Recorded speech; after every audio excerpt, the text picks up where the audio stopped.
News, info sur NTV et CNN Télévision. Côte d'Ivoire. Le président de la République de Côte d'Ivoire, son Excellence Alassane Ouattara, s'est entretenu ce jeudi 19 janvier 2023 au Palais de la Présence de la République de Côte d'Ivoire avec l'ambassadeur de Turquie en Côte d'Ivoire, son Excellence Madame Yonsa Gondouz Al-Seri. L'information multiplex sur CNN et NTV. L'ambassadeur de Turquie en Côte d'Ivoire a été reçu par les présidentielles ce jeudi 19 janvier 2023 par son Excellence le président de la République de Côte d'Ivoire, Alassane Ouattara. Le chef de l'État, son Excellence Alassane Ouattara, a salué l'excellente coopération entre la Côte d'Ivoire et la Turquie, marquée par la visite d'État du président Recep Tayyip Erdogan en Côte d'Ivoire en 2016, après celle effectuée par le président Alassane Ouattara en Turquie en 2015. Le président Alassane Ouattara s'est en outre réjoui de l'augmentation du volume des investissements et des échanges commerciaux entre la Côte d'Ivoire et la Turquie au cours de ces dernières années. Évoquant la crise entre la Russie et l'Ukraine, le président de la République de Côte d'Ivoire a traduit sa gratitude à son homologue turc pour tous les efforts qu'il déploie pour ramener la paix entre ces deux pays. Le chef de l'État de Côte d'Ivoire, son Excellence Alassane Ouattara, a rappelé l'attachement de la Côte d'Ivoire à la paix à travers la fondation Félix Houphouët-Boigny pour la recherche de la paix et le prix Félix Houphouët-Boigny pour la recherche de la paix décerné par l'UNESCO. Pour terminer, le président Alassane Ouattara a salué la contribution de l'ambassadeur de Turquie au renforcement et à la diversification de la coopération entre la Côte d'Ivoire et la Turquie et lui a demandé de transmettre ses amitiés à son homologue turc, le président Recep Tayyip Erdogan, sans avoir manqué de prendre la parole.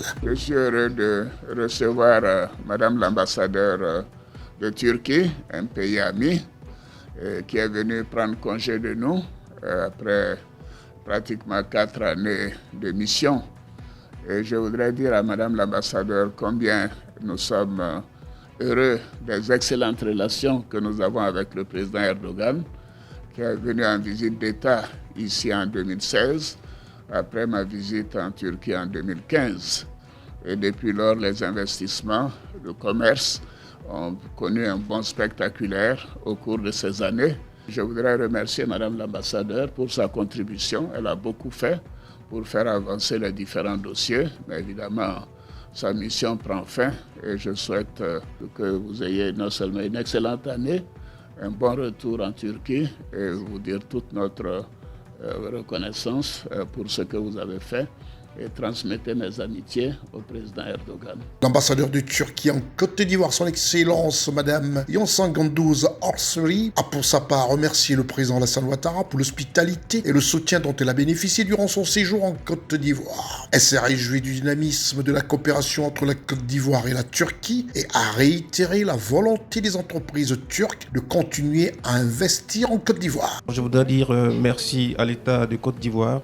Merci au peuple ivoirien pour l'hospitalité et le soutien dont j'ai bénéficié durant mes 4 années de mission ici en Côte d'Ivoire. Comme l'a indiqué Monsieur le Président de la République, la Turquie et la Côte d'Ivoire ont d'excellentes relations et ces relations se sont approfondies depuis 2015 et 2016 lors des visites présidentielles en Turquie et en Côte d'Ivoire. Je suis convaincu qu'après moi, les relations entre nos deux pays se développeront davantage et je suis encore une fois reconnaissante de l'hospitalité que le peuple ivoirien a bien voulu m'accorder durant ma mission ici en Côte d'Ivoire. À cette rencontre du jeudi 19 janvier 2023, ici même au Palais de la Présence de la République de Côte d'Ivoire, on notera la présence du ministre directeur du cabinet du président de la République de Côte d'Ivoire, M. Fidel Sarasoro, qui a bel et bien assisté à cet entretien. Restez des nôtres et bonne suite des programmes sur CNN et NTV.